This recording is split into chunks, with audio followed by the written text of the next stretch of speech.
Bonjour et bienvenue sur la chaîne du Centre Tao. Je suis Isabelle Zovzak, thérapeute, formatrice et conférencière en médecine traditionnelle chinoise et je suis également une ambassadrice du Tao, l'un n'allant pas sans l'autre. Alors sur cette chaîne, pour comprendre la médecine chinoise et le taoïsme, tous les principes de base, j'ai fait différentes playlists que vous pouvez trouver en cliquant sur l'onglet Playlist. Il y a une playlist médecine chinoise qui explique les bases théoriques de la médecine chinoise qui s'appuie sur les fondements du taoïsme. Et en expliquant toutes ces bases théoriques, j'explique par exemple les 5 éléments, le yin et le yang, mais pas de manière abstraite qui ne sert à rien. J'explique comment ça se retrouve à l'intérieur du corps, comment est-ce qu'on définit un équilibre yin et yang à l'intérieur de soi d'une manière très simple et très compréhensible pour pouvoir interpréter les signes de son corps et savoir si on manque de yin ou si on manque de yang et comment qu'on le sait et qu'est-ce que c'est que le yin vraiment, donc les liquides du corps, le sang du corps, et qu'est-ce que c'est que le yang, c'est-à-dire le métabolisme, mais les fonctions du cœur, du foie, etc. Donc je le retraduis de manière très simple pour qu'on puisse le comprendre avec notre langage actuel et nos cerveaux occidentaux du 21e siècle pour que ce soit utile. Et quand on le comprend, on peut être autonome dans l'entretien de sa santé parce qu'on comprend plein de choses. On réussit très simplement à savoir si on manque de l'un, de l'autre, des deux, pourquoi pas, si on a autre chose qui se greffe là-dessus. Et puis on va pouvoir se rééquilibrer. Donc comprendre toutes ces bases, c'est dans la playlist médecine chinoise. Et puis pour se rééquilibrer, déjà je donne certaines recettes dans la playlist médecine chinoise, mais aussi dans celle sur l'alimentation, où il y a les bases de la diététique chinoise et plein de recettes comme celles que nous allons voir aujourd'hui. Puis toute la compréhension de ces recettes. Il y a aussi la playlist trucs magiques, comme son nom l'indique, je donne beaucoup d'astuces différentes pour soulager certains maux. J'explique que quand on veut vraiment traiter le fond, il faut aller voir un thérapeute pour faire un bilan complet et puis vraiment traiter le fond, des fois soulager ses symptômes. Non seulement ça ne suffit pas, mais à terme ça risque de s'aggraver parce que si on soulage les symptômes mais qu'on ne traite pas le fond, ben, la maladie va s'aggraver. Donc c'est important de soulager ses symptômes mais de se traiter le fond. Et puis il y a aussi la série gestion des émotions. Savoir gérer ses émotions, c'est fondamental si on veut vivre bien, en sérénité, et puis vivre longtemps en bonne santé. Et la série aussi exercices méditatifs où j'explique comment faire certains exercices de Qigong et comment respirer sur certains exercices pour faire circuler les énergies. Quand les énergies ne circulent pas, on est sûr qu'on va aboutir à divers maux, puis si on ne les traite pas, à des problèmes de santé et puis à des maladies. Donc, on entretient sa santé en étant autonome dans la compréhension de ce que le corps nous raconte. Alors, aujourd'hui, on va voir une recette pour nourrir son cœur. Comment est-ce qu'on sait que son cœur n'est pas nourri? Parce que c'est ça, en fait. Est-ce que je dois nourrir mon cœur? Est-ce que je ne dois pas nourrir mon cœur?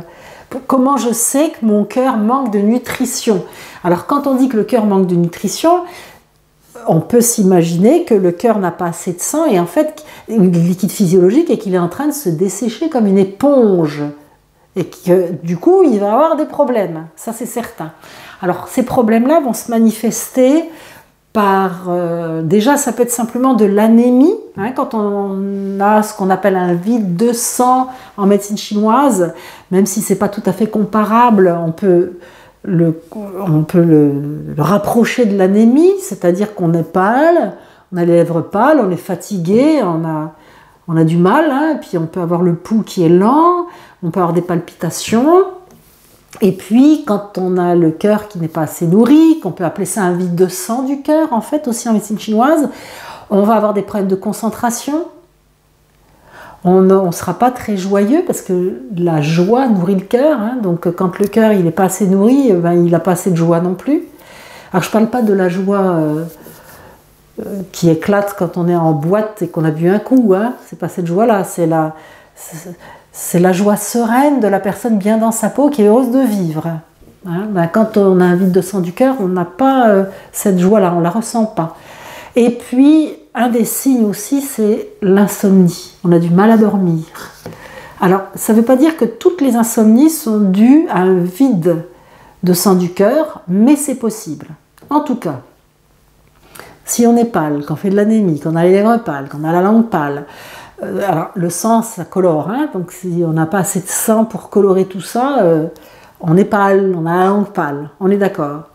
Si en plus on a des palpitations, qu'on n'a pas de joie, on a envie de joie, qu'on fait des insomnies, qu'on n'a pas de concentration et qu'on est relativement négatif, hein, parce que quand le corps va pas bien, c'est difficile d'être positif. Bref, on a besoin de nourrir son cœur. Et puis on n'a pas besoin d'attendre d'être à cette extrémité pour nourrir son cœur. Nourrir son cœur, le cœur c'est quand même l'organe vital essentiel, donc c'est important de nourrir son cœur régulièrement. Maintenant que vous savez dans quel cadre cette recette sera particulièrement indiquée, alors ça peut être ou insomnie, ou anémie, ou des palpitations, on n'a pas besoin non plus d'avoir toute la liste pour faire ça, mais déjà quand on est palichon et qu'on dort mal, on ne se pose pas de questions, on fait cette recette. Juste avant de la donner, je rappelle pour ceux qui ne sauraient pas qu'il y a 3 points importants. Le premier, c'est de s'abonner à la chaîne si vous voulez aller justement fouiller dans les playlists. Abonnez-vous en cliquant soit sur le bouton à la fin de cette vidéo, soit sur le bouton qui doit être en dessous de la vidéo, que YouTube a mis normalement. Le deuxième, c'est de télécharger un des bonus que je peux vous proposer en début de cette chaîne, donc les premières vidéos des premières saisons. Il y a énormément de documents à télécharger qui complètent ce que j'explique dans les bases, puis qui donnent aussi beaucoup de recettes. J'avais fait plein de documents. J'ai aussi fait des e-books très complets. Donc si vous voulez télécharger le bonus, à la fin de la vidéo, vous cliquez sur télécharger le bonus et vous avez les bonus que je veux vous proposer. Et le troisième point, c'est de partager, c'est-à-dire quand vous connaissez quelqu'un à qui la recette pourrait être utile, vous lui envoyez le lien. C'est ça, partager, parce que comme ça, vous continuez la chaîne que j'ai impulsée de justement mettre à la portée de tous et de toutes ces informations qui rendent capable de mieux comprendre son corps et ses énergies et les signes qui nous disent que quelque chose ne va pas, pour qu'ensuite on puisse se rééquilibrer sans attendre de tomber malade. Ça, c'est très important. Donc, contribuez à la chaîne en partageant cette vidéo ou d'autres que vous trouverez sur toute la chaîne dans les playlists. Voilà ce qui était important. S'abonner, télécharger, partager. Maintenant, voyons ce que cette recette contient de si chouette. Alors, pour une portion, on prend 100 g de riz gluant, 80 g de cacahuètes, des jujubes, 6, et du sucre Rapadura, c'est-à-dire du sucre de canne intégral. Rapadura, c'est une marque, mais on le connaît facilement sous le nom Rapadura. Si vous trouvez dans un magasin bio sucre de canne intégral bio, c'est pareil, même si c'est notre marque. En tout cas, ça donne ça. Alors, le riz gluant. C'est un riz en fait qu'on utilise souvent dans les desserts asiatiques parce qu'il est collant et plus translucide. En fait, il a une teneur en amidon qui est beaucoup plus élevée que le riz dur. Ok ? Et c'est ce côté plus riche en amidon en fait qui va le rendre très tonifiant du chi, c'est-à-dire il va donner beaucoup d'énergie. En plus, ça va adoucir l'estomac. L'amidon, ça fait un pansement à l'estomac, donc c'est très facile à digérer, surtout quand c'est bien cuit. C'est aussi un riz de pauvre, parce qu'en fait, il a une capacité de satiété très importante. Donc quand on mange du riz gluant, il n'y a pas besoin de manger une grosse portion pour se sentir poum. Mais c'est un grand tonique d'énergie, en fait, hein, grâce à son amidon. Il y a quand même des contre-indications à cette recette, parce que le riz gluant, par exemple, si on a beaucoup de glaire, qu'on a toujours des chats dans la gorge, si on est en surpoids, il faut limiter l'apport d'amidon. Hein, donc, c'est quand même des contre-indications. Parce qu'en plus du riz gluant, il y a des cacahuètes. Donc les cacahuètes, c'est quand même très gras.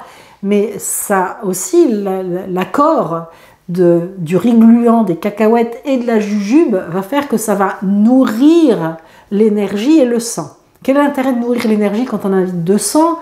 C'est que c'est l'énergie qui fabrique du sang. Donc on doit, et je dis bien on doit, tonifier l'énergie de l'estomac et de la rate, c'est-à-dire l'énergie digestive, pour que celle-ci assimile mieux les aliments et fabrique du sang de meilleure qualité. C'est ça en fait. Hein. Donc, c'est pour ça qu'on prend ce riz gluant et ces cacahuètes pour améliorer en fait l'énergie afin que le système digestif assimile mieux les aliments. Parce que ce qui va beaucoup nourrir le sang ensuite, c'est les jujubes. C'est vraiment fait pour ça. Alors les jujubes, on les trouve très facilement en magasin asiatique ou sur internet. On rentre acheter jujubes sur internet et puis on les trouve. Ça, c'est vraiment pas un problème. Hein. Alors pour la recette, il va falloir les dénoyauter. Et puis pour les cacahuètes, alors soit on les achète dans leur coque. Évidemment, il faut enlever la coque. Et il y a deux possibilités. Si on ne les broie pas, il faut les faire tremper pendant 6 heures avant de les cuire pour qu'elles soient bien ramollies. Parce qu'après, on va faire un gruau. J'ai déjà parlé des gruaux dans les recettes, mais si vous ne le savez pas encore, en diététique chinoise, on cuit tout de manière très très poussée pour que ce soit tellement prédigéré que ce soit très facilement assimilé par le système digestif de la personne qui le mange. C'est pour ça que c'est tellement rentable. Alors il y a des gens qui régulièrement me disent « ouais, mais quand c'est cuit si longtemps, il n'y a plus de vitamines, etc. » C'est comme si on disait « la soupe, c'est pas bon pour la santé parce que ça a cuit trop longtemps et ça a perdu ses vitamines. » En fait, les vitamines sont passées dans l'eau et on va boire l'eau dans laquelle les légumes ont cuit. C'est pareil quand on fait des gruaux. On ne filtre jamais, on n'égoutte jamais. On mange le tout.